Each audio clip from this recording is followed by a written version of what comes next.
Hello, kumusta there amigos, mga Bok? Ito po ang inyong lingkod na si Bok. Well, bumisita po tayo. Dito tayo ngayon sa Ibaba, Lopez, Quezon sa isang farm ni Attorney Dinis Gamaya.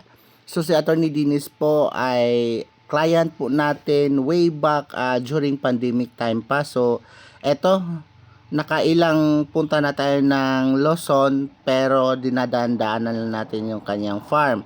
However, as the moment ay minabuti po talaga natin na mapuntahan natin yung kanyang farm dito sa Ibaba, Lopez, Quezon. So si Attorney Dinis meron din po siyang another farm doon sa Maragondon o sa Cavite ba yun? Hindi pa tayo nakaabot doon. Well, anyway, ngayon as you can see mga buko, this is our aerial shot using our drone. So pagpasensyahan nyo po ha, naka-landscape po ito ha. Medyo maliit po. So, ayan. So, kinunan lang natin ng pakonti-konti. Ang farm po ni Attorney Dinis ay bukirin. So, ibig sabihin po, elevated po yung area. And upon inspection, nabungaran po natin na sobrang lapit po ng pagkatanim. So, if I am not mistaken, wala kasi tayo this time around dala na meter stick o yung tape measure. Pero, sa tingin ko, nasa 6 meters by 6 meters ang planting distance niya. So, hitik na hitik, sobrang lapit. Kita nyo naman dito sa aerial shot, nagpang-abot na ang canopy ng bawat tanim. So, ayan po, yan, yan. Well, anyway, mga buka. So, eto po ay isang observation natin based sa sa mga customers namin na nagtatanong kung pwede bang ganitong planting distance. Well, we can say na pwede naman ito as long as guided ng meticulously managed by pruning.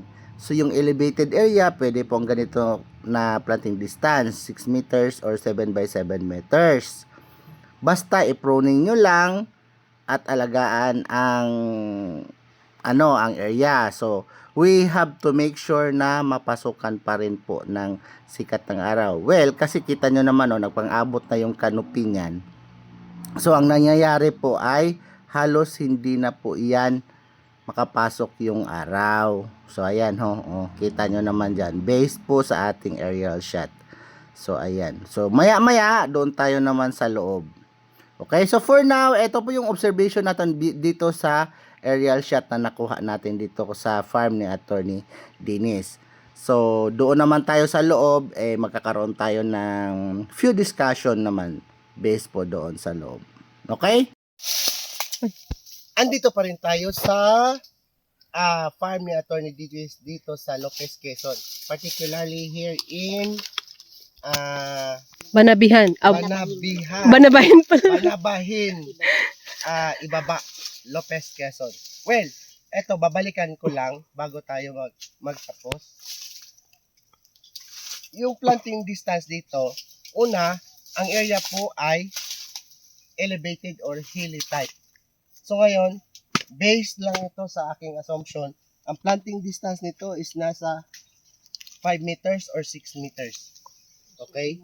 So, sa mga clients ko na gustong magtanim, sa mga existing clients na nag-insist sa mga planting distance nila, ito po ang good example, okay? Kita nyo, this is, once again, 4.5 years old na ibiyay. So, meron silang 6 meters na planting distance. Pero kita nyo yung canopy, nagpang-abot na. Okay? So, tanong nyo, maganda po ba yan na sign or hindi?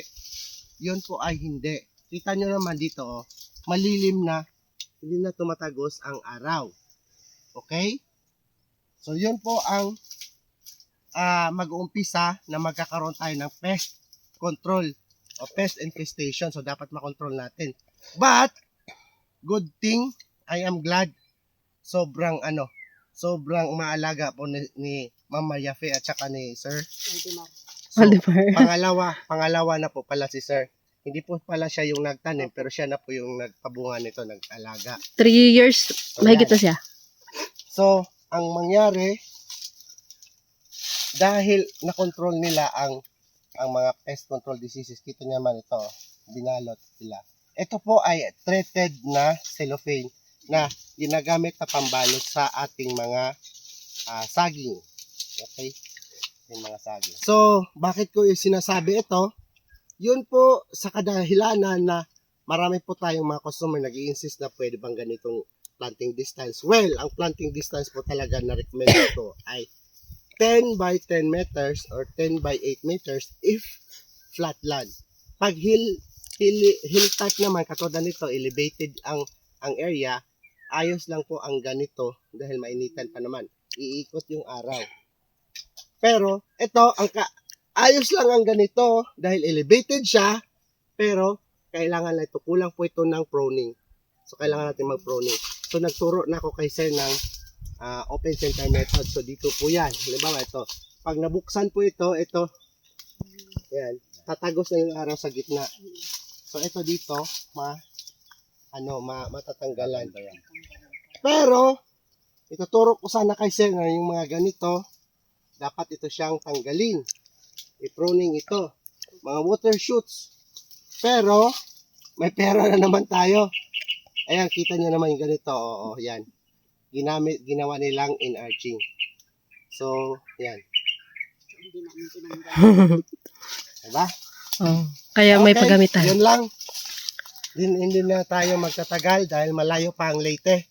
At parang palubat na rin, hindi lang yung cellphone, hindi lang yung drone, pati yung boses ko, maglolobat na rin. Bye-bye.